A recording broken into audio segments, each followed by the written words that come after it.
Bonjour et bienvenue dans ce podcast SEO avec Audrey Clabec, qui est pas simplement une rédactrice web, c'est la rédactrice web. Merci. Pourquoi? Parce que j'ai vu son cheminement depuis combien d'années? Un peu plus de 3-4 ans maintenant, 3 3-4 ans. ans. Mhm. Donc, j'ai vraiment vu ton évolution et au départ, oui, tu étais une rédactrice parmi tant d'autres, mais là, tu as gravi les échelons un par un pour arriver à un niveau où maintenant, tu en es à expliquer aux autres comment faire. Mhm. Et surtout, à élever le niveau de la rédaction web au-delà du simple article optimisé pour le SEO. Et en plus, essayer de devenir un leader dans l'industrie, de tirer tout le monde vers le haut. Donc ça en fait beaucoup, ça, vu comme ça. Mais si tu regardes, si je regarde tout le parcours et tout ce que tu as fait en si peu de temps, de, jusqu'à même la création de ta chaîne YouTube, etc., quoi. Ben, je ne sais pas si tu réalises tout ce chemin, ou est-ce que tu es encore dans le truc, non, ben, ça s'est fait naturellement, petit à petit, etc. Mais en fait, ça s'est fait naturellement. Je sais qu'au départ, j'aurais jamais osé créer ma chaîne. Enfin, tu m'as mis quand même pas mal de coups de pied au derrière, hein, pour me lancer. Mais je ne le sentais pas, tout simplement. Et puis, je me suis dit, arrête de vouloir enfin, de suivre des recettes bien établies et fais ce que tu le sens quand tu le sens. Et puis les choses se sont enchaînées les unes après les autres. Et maintenant, voilà, je me sens bien à ma place au moment maintenant. Et voilà, c'est tout ce qui compte. Et là, surtout, le sujet principal de ce podcast, c'est que tu débarques avec ta formation. Mhm. Oui. Donc, on doit aller sur un article pour le web.fr. Mhm. Et maintenant, la formation est ouverte. Explique-moi un petit peu quel était l'objectif. Qu'est-ce que tu voulais faire avec cette formation? Bien, en fait, il y a déjà pas mal de formations en rédaction web qui existent sur le marché. J'ai également une petite agence de rédaction et j'avais voulu commencer à travailler avec des rédacteurs juniors pour les former. Et certains sortaient de certaines formations qui ne sont pas forcément données et qui, tout compte fait, ben, avaient quand même pas mal de lacunes. Certaines notions n'avaient pas été abordées ou en tout cas, ils ne les avaient pas intégrées. Et je me suis dit, c'est quand même dommage. Enfin, on se retrouvait vraiment avec des gens avec une écriture mécanique et il manquait tout un pan un peu réflexion, analyse, vraiment pouvoir prendre du recul avant de se jeter sur la page et de commencer à rédiger. Et je me suis dit, ben, c'est quand même dommage. Et donc, cette formation-ci, ce que j'ai voulu faire, c'est voir avec les gens, premier entretien, où vous en êtes au niveau rédaction, de quoi avez-vous vraiment besoin. Et si la théorie va être la même pour tout le monde, les exercices vont vraiment être personnalisés en fonction de la personne. S'ils veulent se créer un site vitrine, ben voilà, on va travailler sur leur projet de texte. Et donc, l'ensemble des exercices va vraiment les servir. Et c'est aussi, à mon avis, un moyen de les motiver et de vraiment, parce qu'ils travaillent sur leur propre projet. Au niveau, toi, de ton cheminement, je me rappelle exactement de la conversation où donc tu étais dans un certain type de rédaction et tu as su te développer, tu as su trouver ta voie, tu as su trouver ton chemin.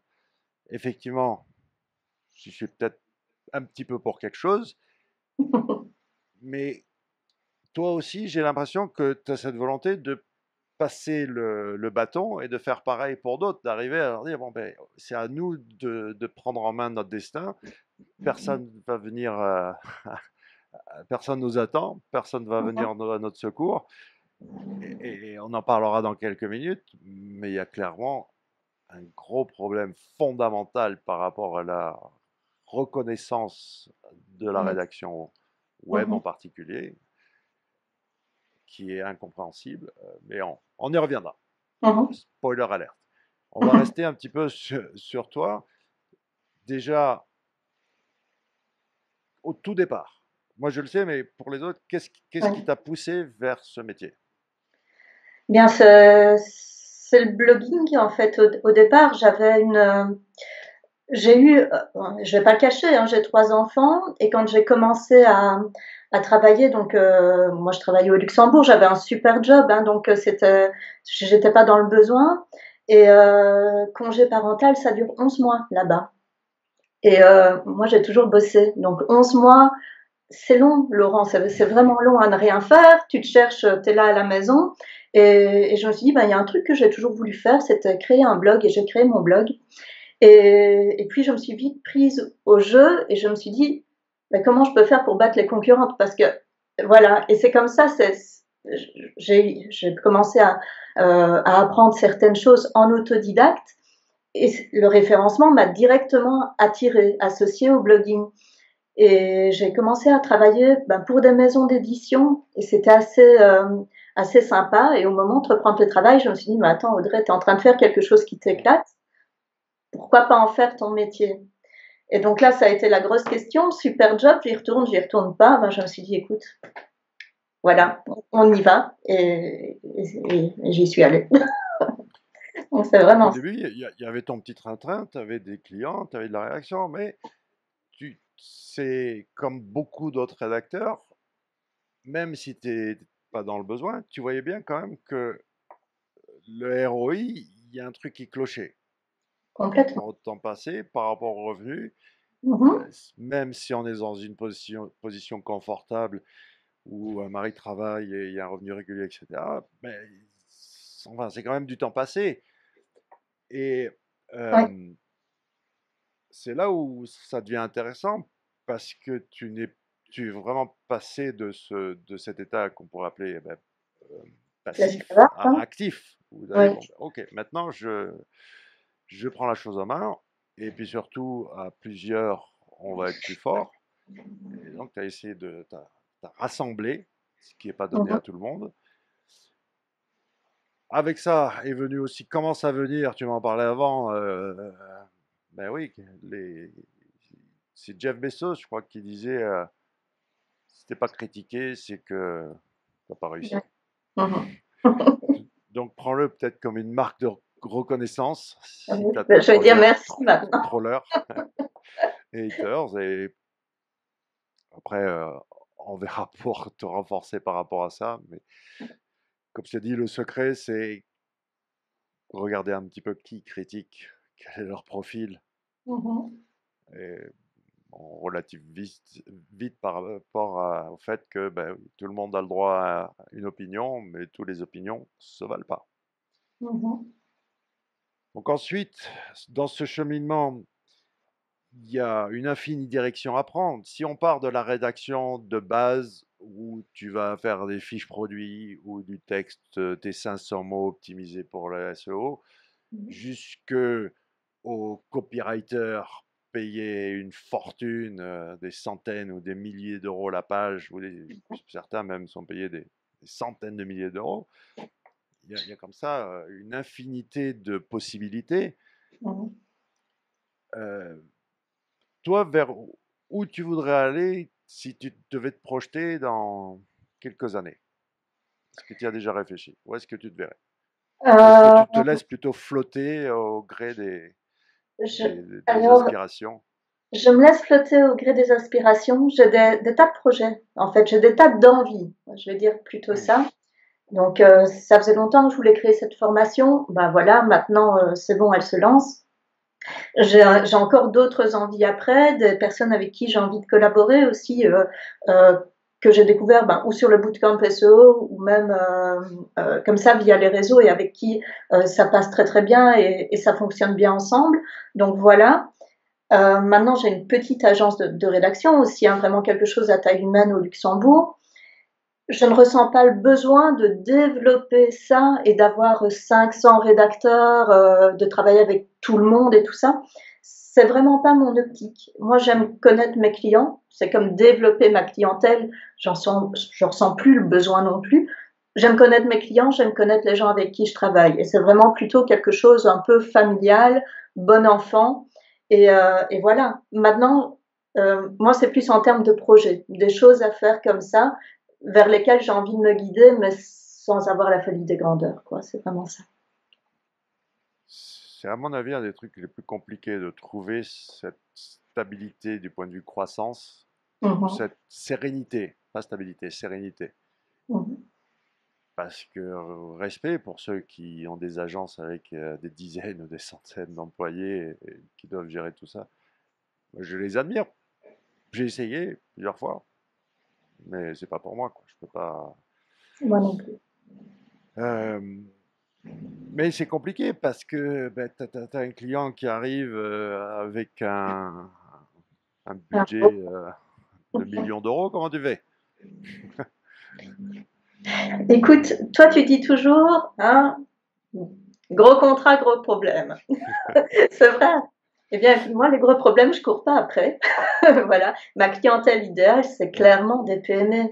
C'est des gens qui sont vraiment au fait de ce qu'ils font au quotidien. Les gens sont vraiment je vais dire, dans le cœur de leur métier. Ils ont envie, au niveau de la communication, que ça leur ressemble et tout ça. Et donc, je vais dire que mes clients idéaux sont des clients qui ont un peu mon approche. On reste dans des entreprises familiales. J'ai des groupes avec plusieurs sociétés, mais on m'a déjà proposé des gros contrats, des grandes banques internationales où j'ai dit non merci parce que derrière, il y avait 15 personnes qui avaient leur mot à dire, qui avaient des tas de... Enfin, ils étaient déjà pas d'accord, des choses Ouais. comme ça, et j'ai dit non merci. Ils ont été voir auprès d'une autre agence de rédaction qui leur ont envoyé des rédacteurs qui ne connaissaient même pas pour leur travail. Mhm. Et après, ils sont revenus vers moi, ils ont dit, écoutez, là, ça va pas du tout, qu'est-ce que vous pouvez faire pour nous? Je dis, moi, je m'occupe pas de vos textes, par contre, je viens former votre équipe. Et j'ai été D'accord. une semaine chez eux et j'ai formé leur équipe.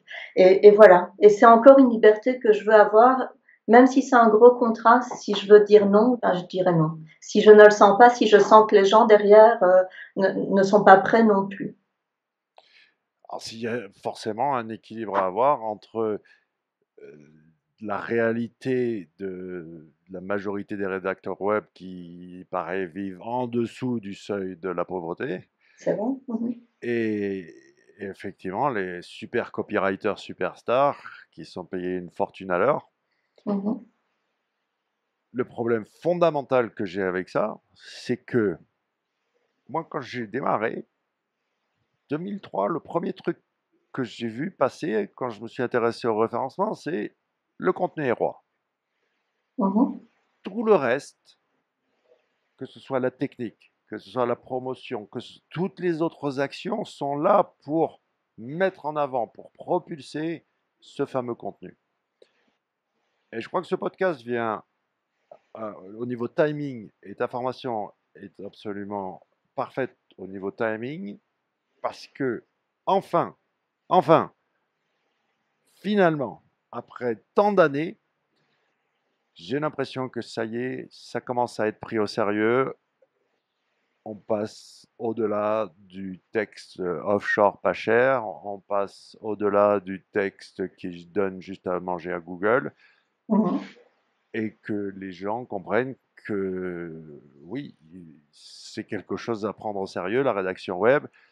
Et là, je peux facilement prédire le futur, parce que c'est pas le futur, c'est le présent, Mhm. que ça monte en puissance et que ça devient de plus en plus sérieux. Et surtout que tu connais mes principes. Tu as un site avec un catalogue de 3000 produits. Bon, ben, c'est pas mon principe en plus, ça s'appelle le principe de Pareto. Et moi, j'ai Ça, même mon ultra principe de Pareto, donc c'est même pas le 80-20, c'est le 5-65 qui est à 5%. Donc pourquoi t'es pas capable, je dis pas toi, mais toi qui nous écoutes, toi qui as des besoins en rédaction web, toi qui as un site e-commerce, tu ne peux pas prendre au sérieux ces 5% de produits ou de pages pourquoi tu ne les traites pas de manière remarquable, dans tous les sens du terme? Pourquoi tu n'y mets pas les moyens?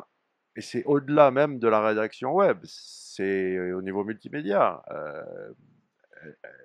Pourquoi tu te tiens encore à faire une fiche produit où tu vas copier-coller la description de ailleurs? Pourquoi Mhm. la photo c'est celle du fournisseur?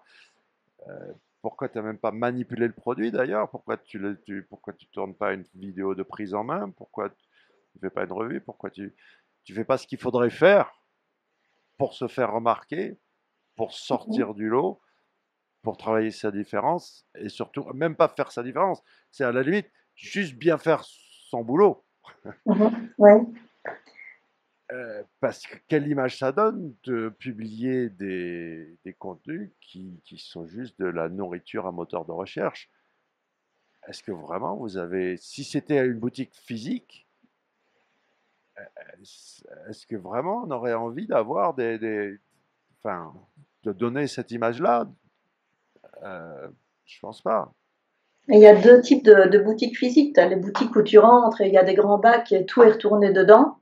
Et voilà, hein, la personne qui arrive, ben, elle se débrouille comme elle peut. Et puis, tu as des boutiques qui sont nickel. Et je pense que c'est un peu la même chose pour les sites web. Le gros problème dans ce que tu dis, Laurent, c'est que bien souvent, la plupart des rédacteurs sont vraiment dans la production et pas trop dans le conseil. Et donc, si un client n'est pas 100% orienté marketing, qui va vers un rédacteur, qu'est-ce qu'on va lui dire? Je vais vous faire des articles pour votre blog. Mais moi, je dis, avant de produire plus de contenu, autant regarder ce qu'il y a déjà et ce qu'on peut faire pour améliorer l'existant. Mais il y a aussi des clients qui se disent, attendez, on a déjà certains contenus, je ne vais pas encore repayer pour juste qu'on améliore, enfin, ou même qu'on touche un peu à ce qui est là. Il y a cette logique aussi en rédaction web, et c'est un gros problème comme un peu dans tout. C'est un peu une consommation de masse.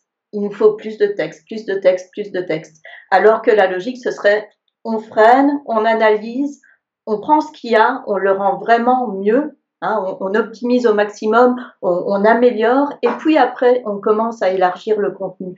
Moi, à mon avis, c'est vers ça qu'on Mm. doit aller, plutôt que de vendre des packs d'articles de blog pour vendre du blog, quoi. Il y a beaucoup d'autres choses à faire aussi. Ouais, sans même aller dans mon fameux cocon sémantique, parce que le conseil de base de dire, OK, pour faire du SEO, ouvre un blog et publie des articles, Mhm. moi, ce que je dis, c'est hiérarchise.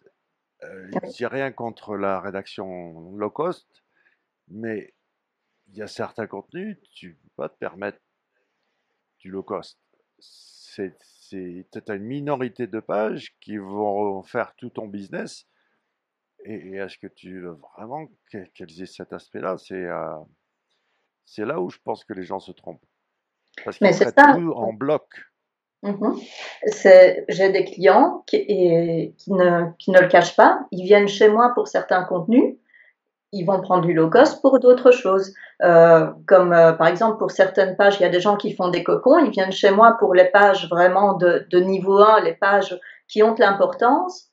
Ils vont ailleurs pour prendre, pour avoir des contenus, pour venir pousser la structure. Voilà. Bah, j'ai aucun souci avec ça.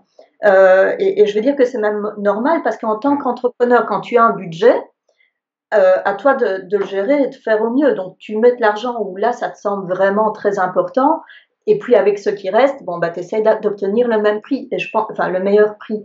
Je pense que c'est humain. Maintenant, comme tu dis, il y en a encore beaucoup qui sont au bloc. Et la première approche, c'est combien tu prends au mot. Et Ouais. là, bah, désolé. Moi, j'ai pas deux clients au même prix. C'est pas vrai. Voilà. Alors, il y a plein de choses là auxquelles je suis en train de penser à votre, puisque je sors d'une discussion avec un ami et confrère, et on parlait aussi de rédaction web. Hier, j'étais aussi en discussion avec une rédactrice web sur autre chose, et j'ai l'impression que, et à la limite, c'est pas la faute du client, c'est votre faute. Et j'ai mis des années à comprendre ça. Euh, Ils peuvent pas vous servir sur un plateau les éléments dont vous avez besoin pour faire bien votre boulot. Et pire encore, vous pouvez essayer de les éduquer et dire la vérité, répéter 10 000 fois la vérité, ça va pas rentrer. Alors que si on prend une autre approche qui est tu connais ma fameuse fiche Action Branding, Mhm. c'est des exercices qui sont fabuleux. Pourquoi? Parce qu'ils ne t'imposent pas la vérité. Bien au contraire, ils sont faits pour que toi-même, tu découvres la, la bonne voie, la bonne direction. Tu vois ce que je veux dire? C'est ça, en fait. Pourquoi elle a autant de succès, cette fiche Action Branding? C'est parce que ce sont des exercices qui paraissent innocents et qui font que c'est toi, enfin, toi le client, qui va trouver la bonne idée finalement. Et c'est Oui, là que ça devient puissant, parce qu'une fois que tu es investi, une fois que tu es à la foi, une fois que tu as compris l'importance de tout ça et que ça a chamboulé tes acquis, ah ben alors il n'y a plus rien qui t'arrête. Il n'y a plus de question d'argent, il n'y a plus de question de quoi que ce soit, quoi. mm, On est prêt à aller faire un prêt à la banque si besoin. Donc, si je dois faire le parallèle entre les SEO et les rédacteurs web, un, c'est votre faute si les tarifs sont, enfin, la faute, peu ben, importe qu'il y ait du offshore, peu importe qu'il y ait du low cost, mhm. nous, on a un peu été comme des enfants gâtés du SEO parce que ben, l'argent est tombé comme ça, machin, et on s'est vraiment sous-vendu. Oui, Alors, on gagnait déjà tellement bien notre vie que ça nous paraissait pas, d'accord, pas grave. pas dingue. Mais quand je compare avec ce qu'ils ont fait juste en Angleterre ou aux États-Unis, il y a un zéro de plus pour la même presta. Parce Ouais. qu'eux l'ont pris au sérieux. Donc il y a déjà ça. Deuxièmement, il y a ce truc de, de, de la profession en elle-même qui doit croire en sa puissance, quoi. Ça, nous, les SO, on a toujours su notre atout. Et j'ai l'impression que les rédacteurs ont une espèce de complexe d'infériorité Absolument. qui Mhm. est absolument mal placé parce que le contenu est roi. Tout est au service du contenu. Et, et bien sûr que les gens n'ont pas envie de payer cher, et bien sûr que tout ça. Euh, et j'ai l'impression que des sacrifices court-termistes, ou plutôt des choix court-termistes, ont pénalisé l'industrie sur le long terme. Bah, je crois aussi, c'est vrai, il y a un petit peu le fait qu'on est très nombreux et on entend toujours parler de concurrence, concurrence, concurrence. Alors que ce soit ben, la rédaction qui vient de Madagascar ou alors la rédaction de plateforme, enfin des choses comme ça, enfin plateforme low cost parce qu'il y en a d'autres qui essayent de se démarquer et je trouve ça vraiment très bien. C'est un peu le problème. Donc c'est que ce que je répète toujours, c'est si vous vendez à un client à 3 euros les 100 mots ou à 4 euros les 100 mots, vous pouvez même vous améliorer et devenir très très bon, il ne voudra jamais vous payer plus. C'est pour lui, il y aura un moment donné, on va dire, mais attends, maintenant elle coûte 4 fois plus cher qu'il y a un an. C'est ça. Donc je pense vraiment qu'il y a aussi ce problème, c'est qu'au départ, beaucoup n'ont pas ont encore une vision de salarié. C'est-à-dire, ben moi, je travaillais, je gagnais 2 000 € par mois. Ben, il faudrait que j'essaye d'avoir 2 000 € par mois. Mais par contre, je suis désolée, quand on sort du statut d'auto-entrepreneur, si on veut un peu bien vivre, on a des taxes à payer, des comptables à payer, une voiture à payer. Enfin, il y a des frais. On a beau dire, il suffit d'un ordinateur, ce n'est pas vrai. Il y a des frais que, en tant que chef d'entreprise, tu dois payer, même si tu es tout seul à bord, et que tu ne peux pas le faire en vendant à bas coût, en travaillant tout seul du moins et en vendant à bas coût. Et le gros souci qu'il y a, c'est que c'est un gros manque de confiance en soi. Ils n'osent pas demander plus et ils ont encore cette vision de salariés. Et il faut vraiment que beaucoup doivent dépasser ce stade-là en disant je suis maître à bord, je suis chef de mon entreprise et j'ai le droit de dire non et de ne pas prendre un contrat qui pour moi n'est pas rentable. Voilà. Mais ça, il y en a beaucoup qui ont peur parce que j'ai commencé sur les plateformes aussi, hein, donc j'ai rien là-dessus. J'ai connu la joie qu'on peut ressentir quand quelqu'un dit je te choisis comme Ouais. rédacteur.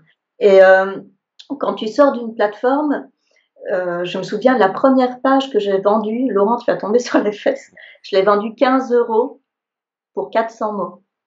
En Wow. client, en direct, et j'avais l'impression de gagner. Bah oui, j'avais fait x2 par rapport à une plateforme, tu vois. Ouais. Et après, maintenant, je me dis, mais Audrey, mais où est-ce que tu étais? Mais tu arrives, tu connais pas vraiment le milieu, les tarifs et tout ça, et tu fais. Je crois qu'on fait tous les mêmes erreurs. Après, à un moment donné, il faut savoir dire non. Dis stop, ça, ce n'est pas pour moi. Et bon, bah moi, je trouve que j'ai mis un peu trop de temps à passer le cap, mais il y en a beaucoup encore, et j'essaye de militer pour ça, de dire aux gens, si vous voulez encore être là dans 2 ans, dans 3 ans, dans 4 ans, prenez le temps, osez dire non à certaines missions, c'est important. C'est exactement ce que je dis. Tu fais des sacrifices court-termistes, c'est-à-dire tu vas prendre un contrat à bas prix parce qu'il faut payer le loyer, parce qu'il faut manger, parce que tout ça, d'accord? Il faut bien Mmh. vivre. Mais en faisant ces choix court-termistes, tu te niques long terme et c'est un cercle infernal où je ne dis pas que tu n'es pas obligé de te sous-vendre parce qu'il faut bien boucler la fin de mois, mais peut-être que des fois, en voyant la chose différemment, euh, est-ce que tu as vraiment besoin de prendre un bureau? Est-ce que tu as vraiment besoin de démarrer je sais pas, en ayant investi, je sais pas combien en carte de visite ou un ordinateur en trillier écran, machin? Est-ce que il y a toujours possibilité de faire son bilan, un tableau Excel en regardant ses dépenses, etc. On serait surpris de comment on est un petit peu, je dirais pas prétentieux, mais qu'on investit dans des trucs où en fait, non, on peut réduire ses coûts, on peut se contenter de très peu. On est habitué à des choses. Enfin, ça coûte 1 000 € un téléphone aujourd'hui, quoi. Est-ce qu'on a vraiment besoin d'un téléphone à 1 000 €? Ouais, tu peux t'acheter un téléphone à 1 000 € si c'est juste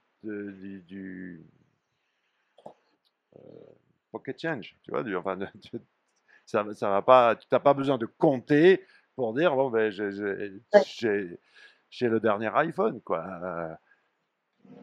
Il y a déjà ça, d'accord, d'être un peu frugal au début. Moi, je me souviens, l'histoire. Aujourd'hui, j'ai un studio, là, on est devant, ouais, il y en a pour plus de 10 000 € facilement. Mais pendant 2 ans, j'ai fait avec une webcam à 50 balles. Mais même l'histoire. J'étais aux États-Unis, j'avais une belle vie, j'avais tout ce que je voulais, d'accord?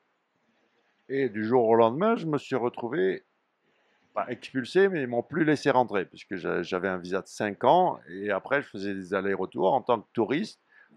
Tous les 3 mois, je rentrais en France pour renouveler mon visa de tourisme, alors que je vivais aux États-Unis pendant 3 ans. Et un jour, ça s'est arrêté très brutalement, où ils m'ont dit, non, toi, retour à la maison, avec 60 $ en poche. Là, il n'était plus question d'acheter des Macintosh et machin. Le premier ordinateur que j'ai pu avoir, c'était en fait la mère de ma copine avait une boîte de nuit et en collectionnant les bouchons de Johnny Walker, de whisky, j'avais accès à une boutique Johnny Walker. D'accord? Et avec une discothèque, tu as beaucoup de bouchons de whisky. Bah Et oui. effectivement, il m'a dit, bah tiens, si tu veux. Et donc j'ai eu un ordinateur, j'ai pu me avoir Jenny un Walker. ordinateur, un compact, grâce à des bouchons de bouteilles de whisky. Parce que Mhm. ben, j'avais plus de sous. Et puis voilà quoi. Donc, je vous dis, l'argent, ça va, ça vient, ce truc. Mais il y a une chose qui est sûre, c'est que quand j'en ai, je le dépense, mais je sais aussi très bien vivre en mode hyper frugal et en étant, euh, en n'ayant pas besoin de grand chose. Et comme, Mhm. comme tu as très bien dit, oui, plus d'argent égale plus de problèmes, ou plus de zéro derrière les problèmes. Mhm. Et Donc c'est quand ça, on... mais vas-y, vas-y. Ouais. Non, mais je te dis, quand tu démarres, tu dis oui, c'est vrai qu'en plus, il y a des frais, etc. Euh, alors, moi, ce qui m'a choqué, c'est ça, c'est que les rédacteurs vivent en dessous du seuil de la pauvreté. Alors, effectivement, il vaut mieux être employé, quoi. Ou alors, t'es pas fait pour être entrepreneur. Il y a ça aussi. Mhm. Ça Alors, il y en demande. a, oui, il y en a beaucoup. Ça dépend. J'en ai dans mon équipe qui travaillent à mi-temps et qui font ce métier sur le côté, mais qui ont vraiment comme objectif d'au moins combler le mi-temps, le salaire du mi-temps qu'ils ont perdu. Et ça, c'est plutôt ça. Après, il y en a beaucoup, et c'est le gros problème qu'il y a, qui commencent et qui se disent, bah, c'est un petit plus. On n'a déjà pas grand-chose à la maison, c'est un petit plus. Et le petit plus, il fait du bien. Quand t'as pas beaucoup de sous et que t'as un petit plus. Et très sincèrement, il m'est arrivé au départ, alors que moi, je suis pas dans ce besoin d'avoir un petit plus à la fin du mois, de refuser d'aller me promener avec mes enfants parce que j'avais un texte à 20 € à finir, Laurent. Et là, maintenant, je me dis, mais comment tu as pu être aussi bête? Comment tu as pu passer à côté de moments qui sont quand même importants dans une vie pour accepter un boulot sous-payé? Ben, tout simplement parce que je m'étais engagée et que voilà, pour moi, c'était un devoir de le faire. Et il y a beaucoup, beaucoup de gens qui sont comme ça, où ils se disent c'est un moyen d'avoir un petit plus. Et très sincèrement, c'est pas vivable sur le long terme parce que écrire toute la journée, déjà quand tu es rédacteur et que tu as des clients à gérer, t'écris pas toute la journée, hein. Ça c'est pas vrai. Mais surtout, c'est fatigant. C'est vraiment fatigant aussi comme métier. Et à tous ceux, et il y en a dans les formations qui disent c'est simple, plus vous rédigez vite, forcément, plus vous allez gagner de l'argent. Si c'est pour vraiment faire du travail à la chaîne, version un petit peu les temps modernes à l'heure actuelle, très sincèrement, n'y allez pas. C'est tout ce que j'ai à dire, n'y allez pas parce que c'est pas tenable. Ce n'est vraiment pas tenable. Tu peux te sacrifier, tu peux te sous-vendre court terme parce qu'il faut boucler la fin de mois. Il faut pas que ça devienne une habitude. C'est ça le piège. C'est que Mhm. tu passes de semaine en semaine, de mois en mois, en t'enfermant encore plus dans cette espèce de piège où tu peux pas t'en sortir. À un moment, il faut arriver à dire stop. Et oui, ça peut te coûter parce que peut-être qu'il va falloir aller retourner habiter chez les parents pendant 2 mois en disant non, je me sacrifie. Maintenant, j'augmente mon tarif par 10 ou par 5 ou par 4. Je vais tout faire pour euh, ben, faire en sorte de toucher ses clients parce qu'il y a ça Mhm. aussi, il y a un problème de positionnement. Quand Absolument. je me rappelle quand on était allé voir tes profils, ton site, tout ça, je dis ouais, regarde l'apparence que tu donnes, regarde la première impression que tu donnes. C'est normal que tu attires ce type de client puisque tu te positionnes vers le bas. Mhm. Hein. Il y a aussi ça.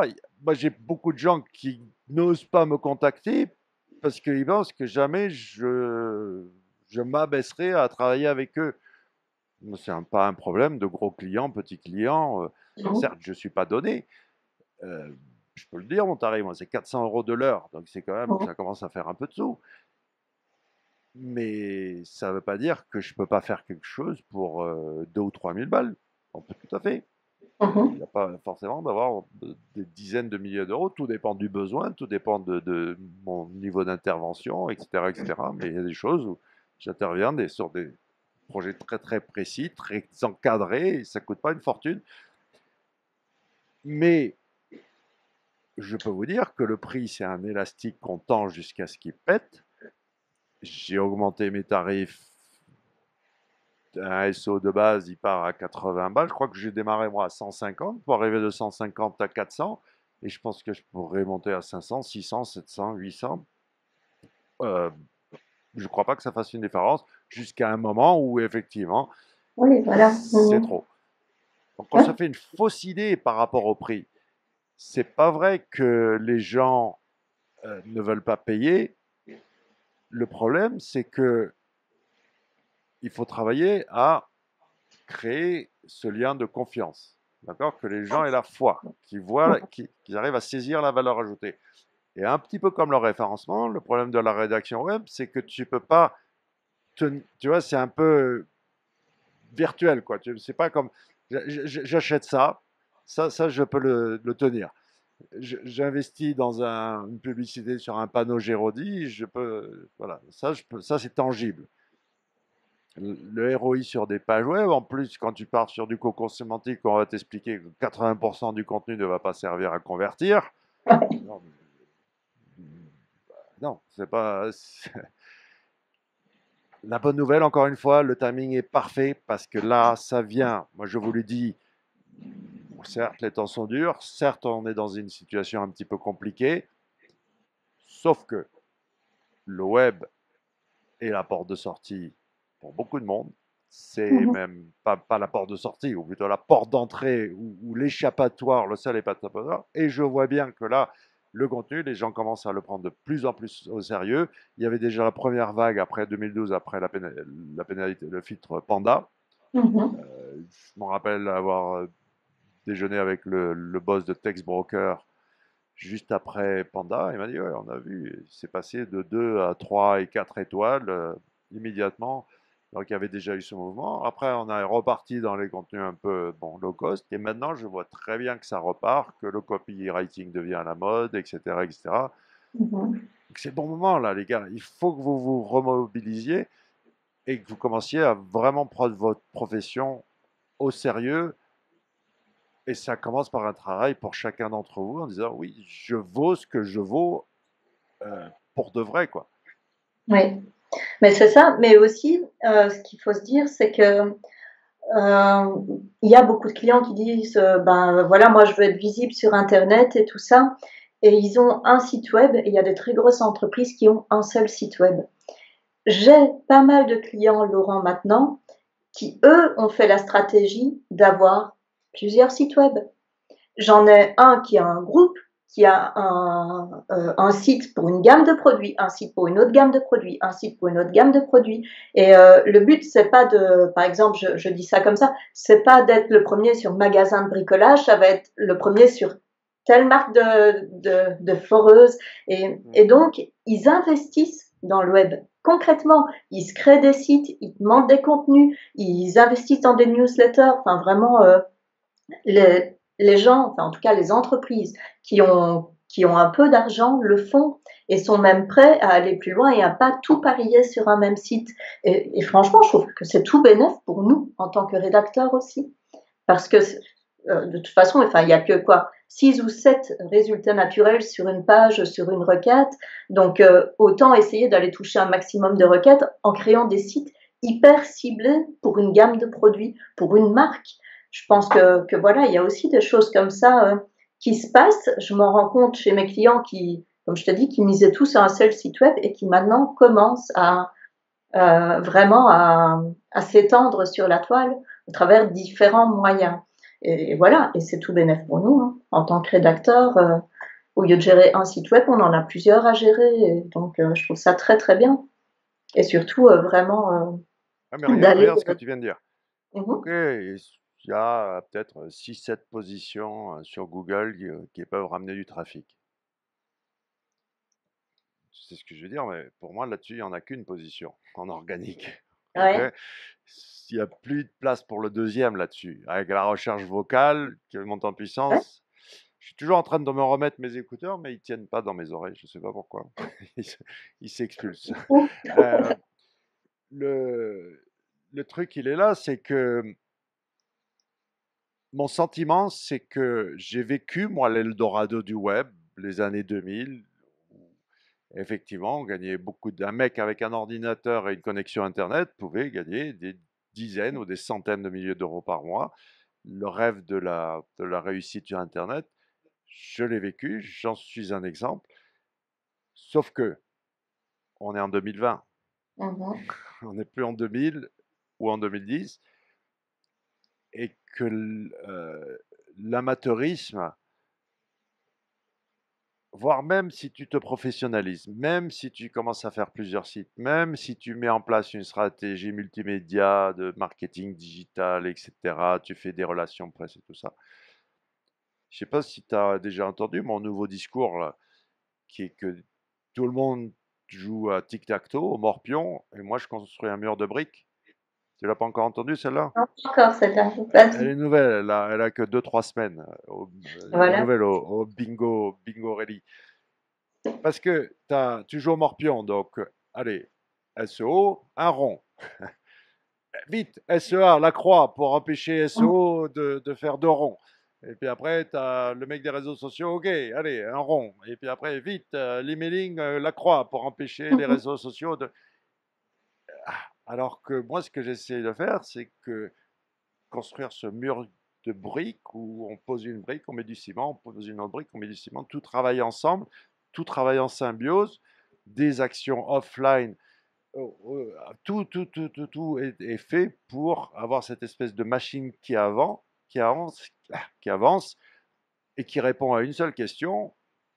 Pourquoi moi? Qu'est-ce qui fait que je mérite d'être pertinent? Qu'est-ce qui mérite, qui- qu'est-ce qui fait que je mérite d'être numéro un? Et surtout, ma méthode de content marketing, c'est si tu t'intéresses à mon sujet, tu peux pas ouvrir Internet et pas voir ma face. C'est impossible. Être présent partout. Ben là, tu le vois avec le projet SEO Conspiracy qui a que 3 mois, je crois, 3, 4 mois, un truc comme ça.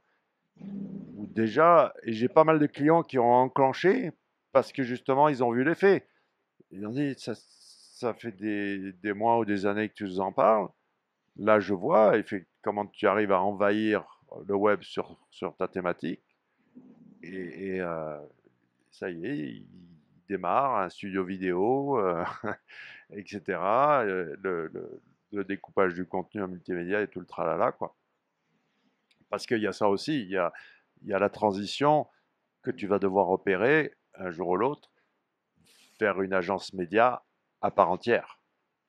C'est un peu le gros problème, c'est que en tant que rédacteur, on est vraiment axé sur le contenu rédactionnel, forcément. Soit il faut s'entourer vraiment de très très bons graphistes, des spécialistes dans le montage des vidéos, des choses comme ça. Donc vraiment pour pouvoir proposer un contenu totalement diversifié. Ouais. Donc ça oui, et on n'y échappe pas, tout comme aux réseaux sociaux. Donc c'est vrai qu'il faut pas forcément, là je te rejoins pas, être là partout, mais à partir du moment où tu sais avec qui tu as envie de travailler, quel type de clientèle, au moins être à ces endroits-là, parce que ça sert à rien, ça dépend aussi un peu des moyens qu'il y a derrière, autant bien faire quelques points stratégiques que d'aller partout. Ça, bon, ça c'est mon avis. On n'a peut-être pas le même là-dessus.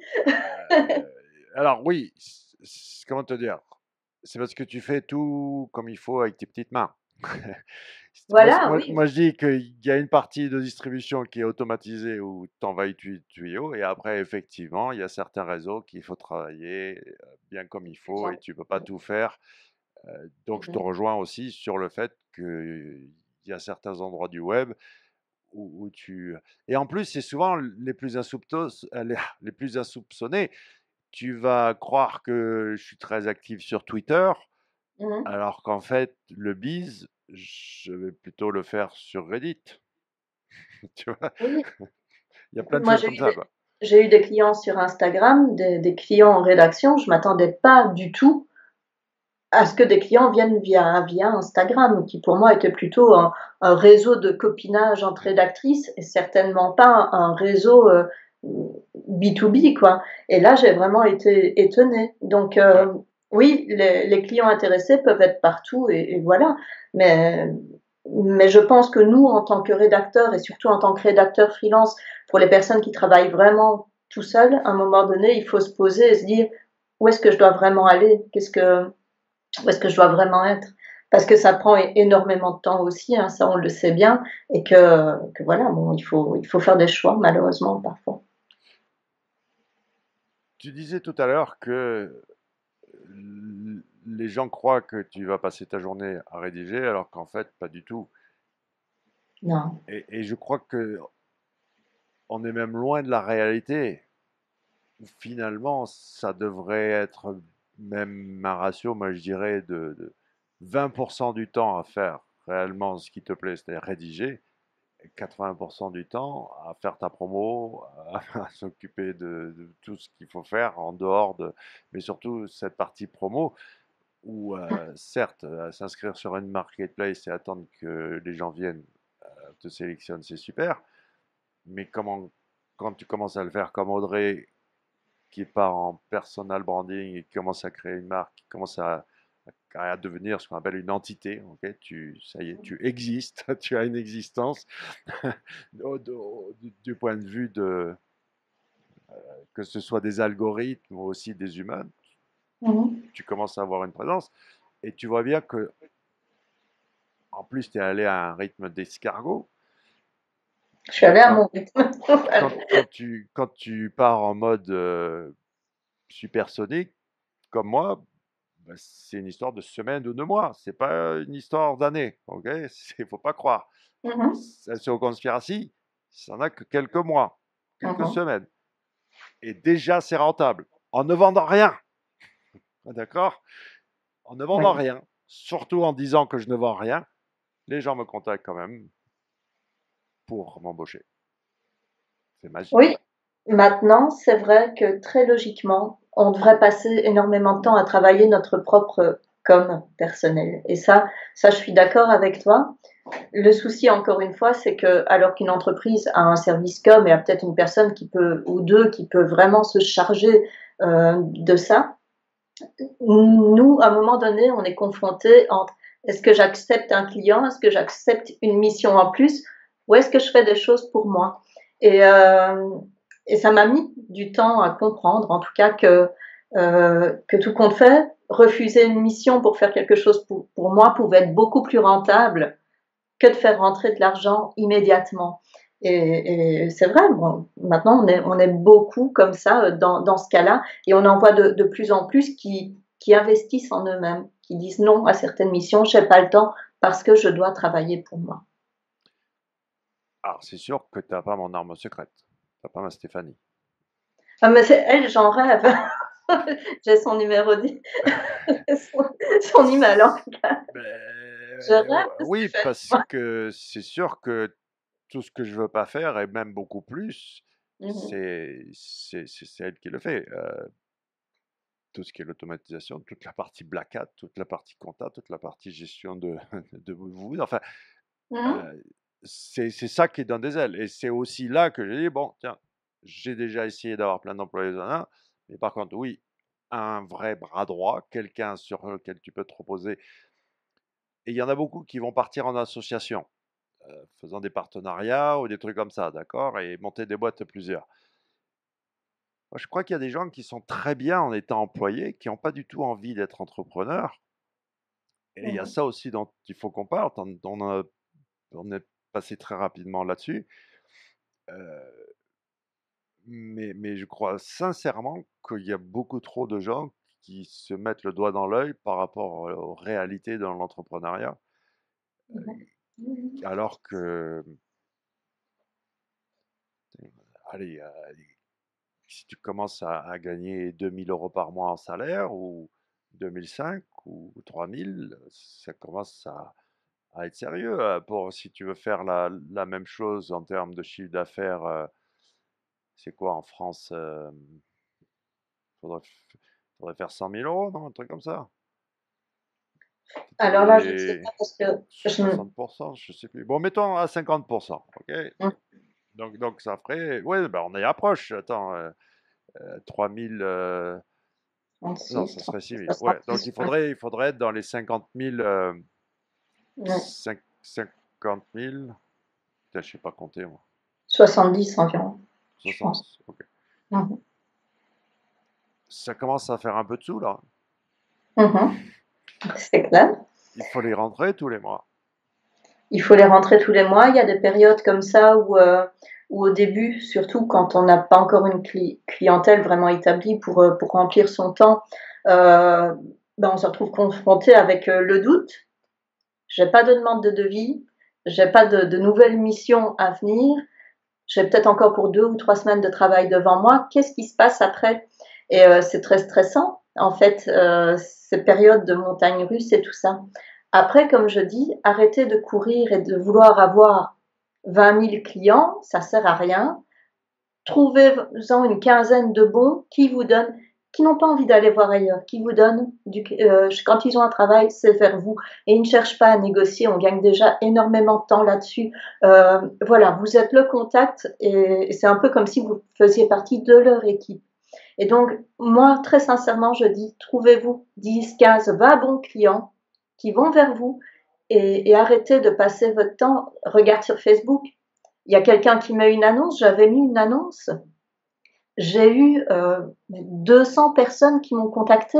Après, c'est le scandale, on ne nous répond pas et tout ça. Est-ce que tu t'imagines répondre à 200 personnes pour une annonce de rédacteur, sincèrement. Et c'est comme ça sur toutes les missions.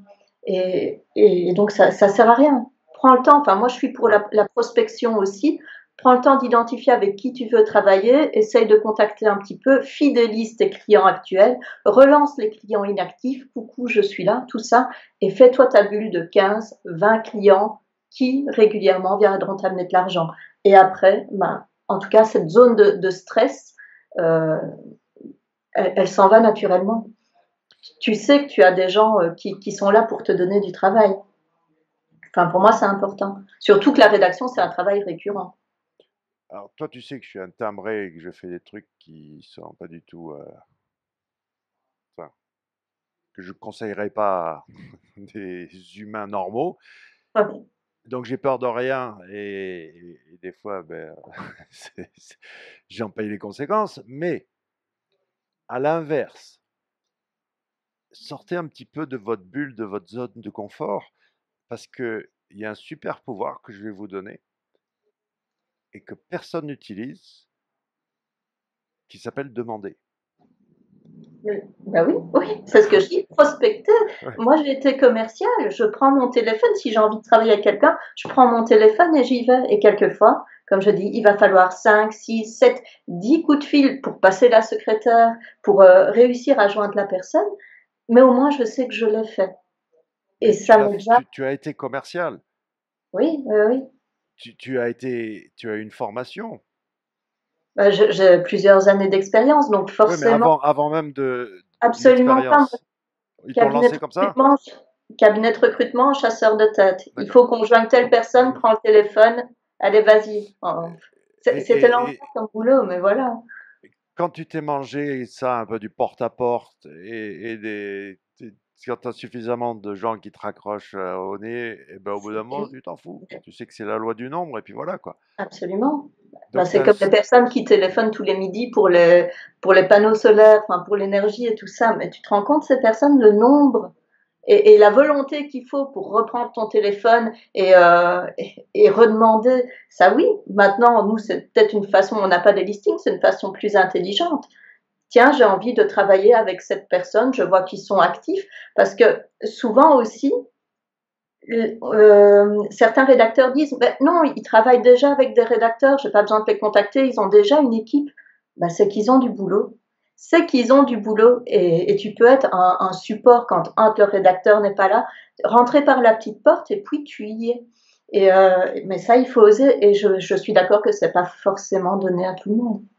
oui, mais Ça, tu c'est peux te clair. former à ça. C'est pour ça que j'insistais sur la Mhm. formation. C'est, enfin, une formation de commercial. Ou alors, tiens, vas-y, 3 mois, prends une agence, une annonce d'emploi, réponds à une annonce d'emploi de formation, pardon, de commercial pour n'importe quoi, d'accord? Mhm. Fais la formation, bouffe-en pendant 3 mois ou 6 mois, et puis après, retourne faire ton truc, mais au moins, tu auras ce background de commercial Mhm. qui fera que tu seras prospecté, que tu n'auras pas peur de demander, que tu auras ce super pouvoir qui est de savoir demander, d'aller au-devant. Ou alors, autre manière, pour ceux qui ne veulent pas faire du porte-à-porte, alors il va falloir apprendre à networker.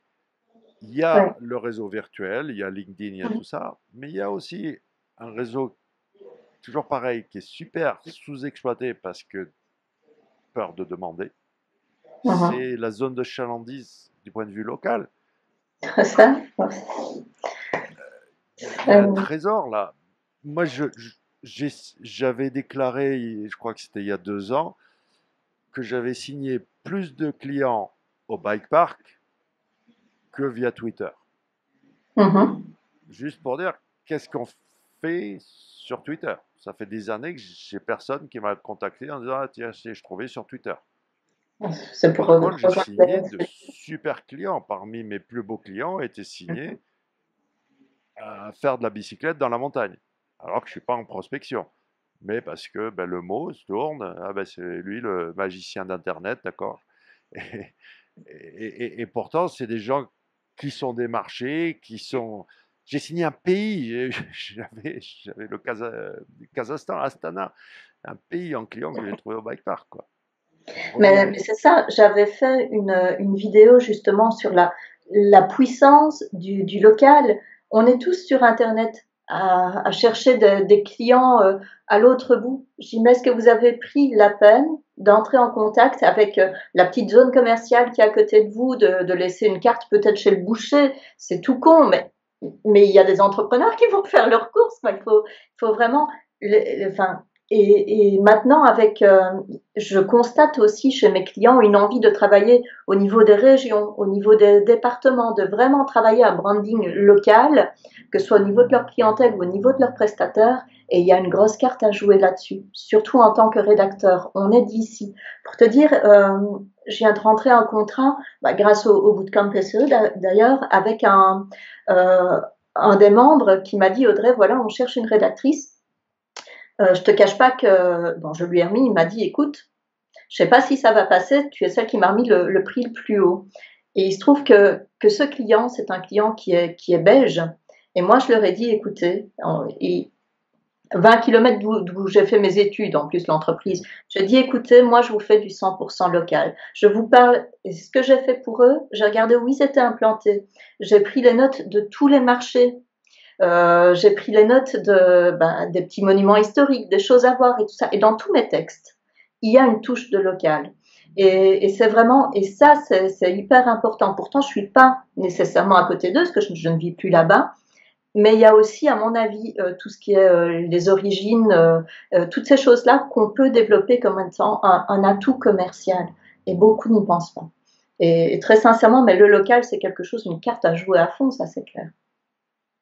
Ne serait-ce qu'en, encore une fois, ayant ce pouvoir de demander, il faut savoir que les agences, c'est vraiment une question de ta carte visite va être sur le bureau du DA ou de la personne, du chef de projet, au moment où il y a le besoin. Qu'est-ce que Absolument. ça veut dire? Ça veut dire qu'il faut mettre en place ce que j'appelle un harcèlement élégant. Mhm. Se Pas être un rappeler fou aux gens. furieux, pas être un psychopathe, mais faire le job de faire en sorte que maximiser les chances qu'au moment où il y ait ce besoin, la carte, enfin la carte, que ce soit une carte physique ou virtuelle, en tout cas que vous soyez là, disponible devant les yeux de la personne au moment où il y a le besoin qui passe. Ce qu'il faut, Comme il pour les faut clients, harceler élégamment. Comme pour les clients inactifs. Même si tu ne travailles plus avec eux, quand il se passe un petit quelque chose chez toi, envoie un email. Parce que tu as ajouté un service, enfin quelque chose comme ça. Des fois, j'ai des clients, je vois qu'il s'est passé quelque chose de sympa chez eux, ils ont remporté un prix si c'est une agence. J'envoie un petit email ou je leur fais un petit message sur un réseau social et je dis ah ben félicitations, je suis contente pour vous, mais je renoue le contact tout le temps avec ces personnes-là. Et comme ça, je suis jamais loin d'eux, même s'ils n'ont pas de travail pour le moment pour moi, ben, je suis toujours là et je leur montre que je continue à m'intéresser à ce qu'ils font en tant qu'entreprise. Et ça, c'est quelque chose qui fonctionne plutôt bien pour moi. Donc voilà et que je conseille à tout le monde de faire. C'est pas parce qu'une personne ne vous a plus donné de travail pendant 6 mois que vous devez vous retirer totalement de sa vie. La carte de vœux physique. Oui, j'en ai reçu une d'une des rédactrices avec qui je travaille. Écoute, ça m'a fait plaisir. Alors qu'on parle tout le temps sur Internet. Et je me suis dit, ah, génial. Et c'était un calendrier, c'était bien pensé. Je l'ai gardé sur mon bureau et j'avais toujours son nom sous les yeux. C'est très bien pensé, c'est chouette. Toutes ces choses qui sont basiques, dites-vous bien que moi j'ai été élevé à la sauce anglo-saxonne aux États-Unis, à New York en plus, où du point de vue marketing, c'est vraiment to do, checklist, machin, petit 1, petit 2, petit 3, tout est rationnel, tout est organisé, le workflow. Et le latin, nous, on est un peu plus olé olé, freestyle. Mm. Je dis qu'il faut juste trouver un juste milieu entre ce qu'il y a de bien à prendre chez eux et ce qui est un petit peu trop bordélique chez nous. Et en ayant un système où, je vais donner un exemple. En DM sur Twitter et Instagram, ça dépend des comptes en plus, Mhm. mais mes comptes perso, Instagram et Twitter, c'est à moi que tu as affaire. Ailleurs, c'est Stéphanie que tu vas avoir. Tu m'envoies un DM sur LinkedIn, c'est Stéphanie qui va le lire, pas moi. Et il y a un gars, premier DM, c'était en 2016, 13 décembre 2016. Un photographe qui s'intéresse au SEO. Une à deux fois par an, il m'a envoyé un DM depuis 2016. Mhm. Et là, il y a 2 mois, je ne sais pas ce que je faisais dans ma boîte de DM. Ou non, c'est parce que tu vois, tu as les pop-up qui surgissent, ok? Mhm. Donc, bon, il tombe au moment, au bon endroit. Et je dis, bon, bah, ok, tiens, allez, on passe sur Zoom, quoi. Donc, il a mis quand même 4 ans à réussir à m'avoir. T'en veux du harcèlement élégant? 4 ans pour. Et je te jure qu'il ne regrette pas le call. Moi non plus, en plus, parce qu'en fait, c'est un truc extraordinaire. C'est que c'est un photographe qui s'intéresse aussi au SEO, etc. Mais en fait, le gars, il fait de la photo, surtout de paysage, pour contrebalancer son expérience professionnelle qui n'est pas marquée sur LinkedIn. Parce que le gars, c'était un James Bond. C'est-à-dire qu'il travaillait pour MI6 au contre-terrorisme. Et qu'il a vu les choses les plus atroces que les êtres humains peuvent se faire entre eux, Mhm. contre-terrorisme, et que mentalement, psychologiquement, pour contrebalancer ça, ben, il s'est mis à faire des photos de paysage. Tu vois, Mhm. euh, putain, c'est une histoire extraordinaire, quoi. Donc je ne regrette pas non plus qu'il ait insisté pendant 4 ans pour me parler, parce que c'est. Et puis justement, on parlait de storyline, je disais, mais écoute, il y a peut-être des trucs secrets défense que tu n'as pas envie de dire ou tu peux pas dire, mais c'est ton histoire. C'est autre chose de voir une photo de paysage d'un mec qui a pris une photo de paysage en réaction aux horreurs qu'il a vues pendant des années, ou Mhm. juste une photo de paysage. Et en fait, juste pour vous dire que ça peut mettre des années, surtout si tu veux contacter quelqu'un qui est un peu harcelé de toutes parts. Il faut savoir qu'on est un peu tous Oui. occupés, que oui, c'est pas. J'essaye vraiment de répondre à tout le monde, etc., etc., mais Mhm. c'est impossible parce que c'est tellement dans tous les sens de partout. Non, je peux pas. Humainement, je pourrais pas répondre à tout le monde, c'est pas possible. Non, mais c'est pour ça que je dis qu'il faut aussi savoir, enfin, cibler un minimum avec qui tu as vraiment envie de travailler ou d'entrer en contact. Et puis, c'est pas parce qu'il n'y a pas une réponse ou parce qu'il y a un refus Ouais. que tu dois abandonner. Mais ça, comme je dis, ça fait partie un petit peu de cette optique commerciale qu'on est obligé d'avoir quand on est freelance et quand on est entrepreneur. Et beaucoup l'oublient. On est très axé, surtout en tant que rédacteur, je pense, très axé production. Et puis il y a tout le côté à côté activité, développement d'activité qui pêche. Ou alors, tu crées ta marque et les gens vont venir vers toi. C'est oui, mais il faut, comme tu le sais, des fois, sauf si on va à ta vitesse, je suis d'accord, mais quelquefois du temps pour que la marque se crée. Entre-temps, tu dépenses des sous, donc faut trouver, je dis, il faut oser d'un côté démarcher et d'un autre côté prendre du temps pour bien faire les choses pour sa propre communication. Je pense que c'est important aussi. Ah, mais tout ce que j'ai fait, c'est te donner la permission. C'est dire, Audrey, tu peux le faire, tu Ouais. dois le faire. Donc toi, tu dis, ah ben merde, si un mec comme ça me dit que je peux le faire, que je dois le faire, alors peut-être qu'il faut que je le fasse, quoi. C'est Oui, quel blocage mental à la con. absolument. Non, mais oui. Bah, surtout que je veux dire que moi j'avais les compétences commerciales, donc c'était pas le problème pour moi de trouver des clients. Le problème pour moi c'était d'oser m'exposer. Voilà, je n'aime pas être sur les réseaux sociaux. Ce qu'on fait aujourd'hui, c'est un exercice. Je trouve ça sympa. Je te connais. Je l'ai jamais fait avant vraiment. Eh bien, écoute, voilà, j'y suis. Maintenant, j'ai des gens qui viennent, qui sont, comme je te dis, foncièrement gentils, entre guillemets, avec moi, d'autres qui sont beaucoup plus rentre dedans. Il y a aussi cette carapace à former autour, ça c'est clair. Mais Mais oui, mais comme j'ai dit, tu m'as mis tu m'as ouvert les yeux, tu m'as mis un gros coup de pied au derrière. J'ai peut-être pas été au rythme qu'il fallait parce que j'étais orientée production. Je t'avais dit, j'ai des clients, il faut que je travaille pour ces clients. Et il a fallu le temps que je prenne conscience que j'étais mon propre client aussi. Les gens se trompent. Moi, j'aime pas du tout être devant la caméra ou sur scène ou machin, quoi. Moi, je suis bien avec mon vélo dans la montagne. D'accord? Voilà ce que j'aime faire. Et d'ailleurs, je dis souvent, celui qui commence à aimer se voir en caméra, il faut peut-être qu'il aille consulter. Ça- Mhm. D'accord? C'est pas. Mais au bout d'un moment, ça devient. Le chapeau en fait partie. C'est pas du tout. C'est pas parce que j'ai pas de cheveux, c'est que je rentre dans ce personnage. Quand je commence à allumer les caméras, les lumières, peu importe si je suis fatigué, peu importe si de mauvaise humeur, boum, ça y est, c'est le show. Et en fait, je rentre dans cet état où ça ensuite, ça sort tout seul et puis basta, quoi. Tu vois. Mhm. Mais euh, peut-être que après j'éteins la caméra et je vais m'écrouler parce que j'ai plus rien, j'ai tout donné. Mhm. Parce que aussi, c'est vrai qu'il faut, surtout pour faire passer le message au travers du virtuel, Mhm. il faut quand même en faire des tonnes, quoi. Après, il y a différents styles. Je te dis pas d'être extravagante, reste-toi. T'es très calme, très posé. C'est un style qui plaît. Et c'est ça la magie du truc. C'est que t'as pas besoin de te forcer à être quelqu'un d'autre.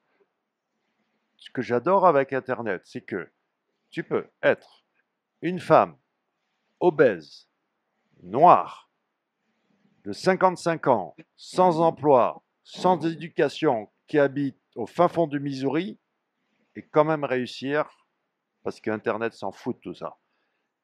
Mhm. Euh, Ouais. tu as juste besoin de faire le boulot et tu vas rencontrer les gens qui sont sur cette même fréquence par rapport à avant Internet, où c'était quasiment impossible.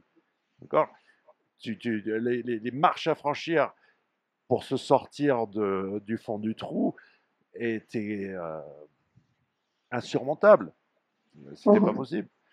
Alors que là, il y a le syndrome de l'imposteur, il y a tout ça, ça a déjà été dit un milliard de fois, enfin, et puis je sais pas parler en caméra, et puis je suis trop timide, et qu'est-ce que je vais dire, et toutes Et puis ces objections. ouais. Surtout, tu essayes aussi de suivre, quand tu commences quelque chose comme ça, tu essayes de suivre des marches à suivre qui ne, qui probablement ne te conviennent pas non plus. Donc, tu essayes de te mettre dans un moule, si ça fonctionne pour un tel, je dois être comme ça, je dois être extravagant, je dois aborder tel sujet, tout ça, et puis ça marche pas forcément pour tout le monde. Et je crois que l'authenticité, vraiment, ben, je suis comme ça et advienne que pourra, c'est aussi, ben voilà, je pense que c'est quelque chose qui, moi en tout cas, je veux garder ça sans devenir, je suis pas une bête de foire et ce ton-là assez calme et dire ce que je pense et pas forcément dire toujours ce que les gens ont envie d'entendre, c'est quelque chose que je tiens à garder aussi. Il y a un sujet qu'on doit aborder parce que un des conseils que je peux donner, c'est de ne pas aussi avoir peur d'afficher ses vulnérabilités. Et ça Mhm, peut même devenir un atout. mhm, Euh, je te donne un exemple, je te donne plusieurs exemples. En 10 ans de clash sur Twitter, jamais personne n'a pu me prendre à défaut, jamais personne n'a pu découvrir un cadavre dans le placard ou quelque mhm. chose. Pourquoi? Parce que j'ai déjà tout exposé en amont. Ouais. Tout ce qu'on pourrait me reprocher, éventuellement, c'est moi qui l'ai dit, d'accord? Tu ne peux pas trouver autre chose parce qu'il n'y a pas. Tout ce Mhm. que de pire que j'ai pu faire, je l'ai déjà raconté publiquement. Il y a ça. Alors, même sans aller vers ça, euh, un exemple avec, tiens, le stream. C'est Ouais. même devenu un jeu où est-ce qu'il va arriver à faire son streaming live sans que ça déconne? Mais c'est pour ça qu'il y a autant de connectés, Laurent. Oui, c'est le Est-ce suspense, que ça tu va vois. marcher? Et en fait, j'en suis même arrivé à faire. Je pourrais très bien continuer de streamer avec ça, ok, j'allume ça, c'est que pouf, ça marche, très bien. Ça. Et je fais des espèces de trucs de scientifiques fous à monter des expériences improbables pour voir comment on peut streamer et à me planter. Et en fait, ben, ça fait partie du show, quoi. Et puis l'image des fois est complètement pourrie, le son passe quand même encore, ou alors des fois le son on se démerde, ça sort d'un haut-parleur et il y a le micro devant le haut-parleur. On y arrive quand même, et c'est le bordel et tout ça, mais ça marche. Alors que maintenant, aujourd'hui, les gens me voient avec sa super image, ce super flou. Toi, tu sais que j'avais une webcam il n'y a pas si longtemps, quoi, Mhm. à Ouais. 50 euros. Mhm. Et j'ai fait pendant 12 ans avec une webcam à 50 balles. Donc, tu n'as pas besoin là d'avoir, il y en a pour, ouais, il y en a pour un peu des sous, là. Il y en a pour Mhm. 2, 3, 4, 5, 3500, un truc comme ça, entre l'appareil photo et l'objectif. J'ai tout ça fois 4. Mhm. Mais tu n'as pas besoin de tout ça. Mais c'est dans ta tête. Tous les gens qui m'appellent toutes les semaines pour me demander mon appareil photo, mon matos, etc. Le seul truc dans lequel il faut investir, c'est un peu un bon son, un peu un bon micro, Ouais. parce que ça, c'est relativement désagréable quand le son est mauvais. Mhm. Et pareil pour l'écriture. Quand tu commences à écrire et que tu ne publies pas pour raison X, Y, euh, parce que tu as peur d'être jugé, parce que ce que je Mhm. te disais en off, quoi, c'était, ça c'est un conseil qu'on peut leur donner, euh, regardez quand même qui critique, qui troll, qui vous dit des choses désagréables. Mhm. Si c'est une personne anonyme, alors c'est même pas la peine de, ça compte pas. Mhm. Et ensuite, si cette personne a un vrai profil, eh ben alors, qui sait, qu'est-ce qu'elle a fait? Euh, Tout le monde peut avoir un avis, mais tous les avis n'ont pas la même valeur. C'est ça. Mhm. Et à partir de ce moment-là, moi, je dis qu'on peut avaler des kilomètres de haine, parce qu'il suffit de voir qui déverse cette haine. Et quand tu réalises que bien souvent, avec ce qui se passe, la cancel culture, spécialement sur Twitter, où ils vont même aller chercher des trucs d'il y a 10 ans, ok, qui vont te reprocher aujourd'hui. Mais tu te rends compte que c'est parce que c'est plus facile de s'accrocher, de supporter une cause, n'importe laquelle, plutôt que s'occuper de ses propres problèmes. Oui, ben certainement. Mais bon, enfin, il y a aussi cette culture de toujours vouloir contredire, de toujours vouloir être dans l'opposition, enfin, de trouver des problèmes dans tout, pour tout, des histoires de légalité qui viennent, tu te demandes d'où ça sort. Enfin bon, et là, vraiment, à un moment donné, enfin, tu te dis, mais qu'est-ce que les gens ont à faire? Occupe-toi plutôt des choses qui te plaisent vraiment, perds du temps là-dessus, avec des choses qui te plaisent vraiment, plutôt que de passer ton temps à critiquer des gens comme ça que tu ne connais pas, tout compte fait. Oui, mais Non. je te dis, c'est ça, c'est même pas de t'occuper des choses qui te plaisent, ça te permet de défausser, de pas voir, de pas t'occuper justement de tes défauts, des choses que tu fais de travers. Ouais. Parce que tu n'es certainement pas une personne idéale, sans peur et sans reproche, mais c'est sûr que d'aller s'occuper des problèmes des autres, c'est beaucoup plus sympathique que focaliser sur ses propres problèmes. Bon, bref, on digresse un petit peu là. Oui, Repartons sur la rédaction web. dis-moi.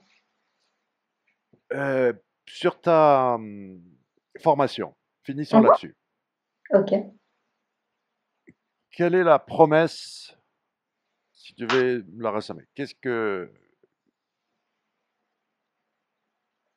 Si tu as une ligne, 5 mots, une phrase ou 2 phrases, Une formation vraiment personnalisée, centrée sur les besoins des gens, sur les besoins immédiats des gens.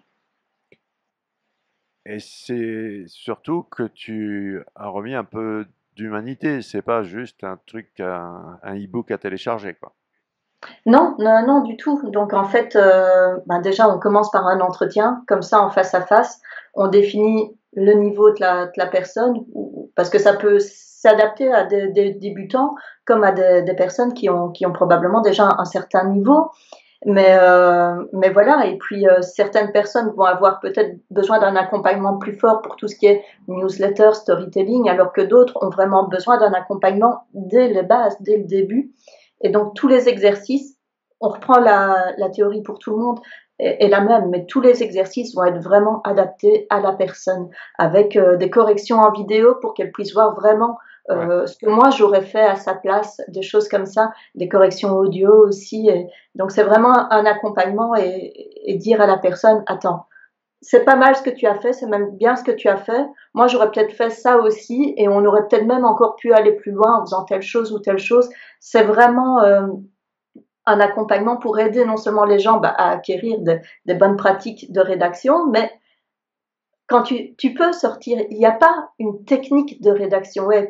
Donc, il y a des codes qu'on doit respecter, c'est sûr, mais il y a aussi des tas de choses qu'on peut faire et c'est accompagner les gens aussi à trouver un petit peu leur style et oser sortir de ces règles, phrases courtes, enfin des choses comme ça qui, qui nous rend en fait tous, qui rend tous les styles d'écriture quasiment pareils et un peu ennuyeux sur le web.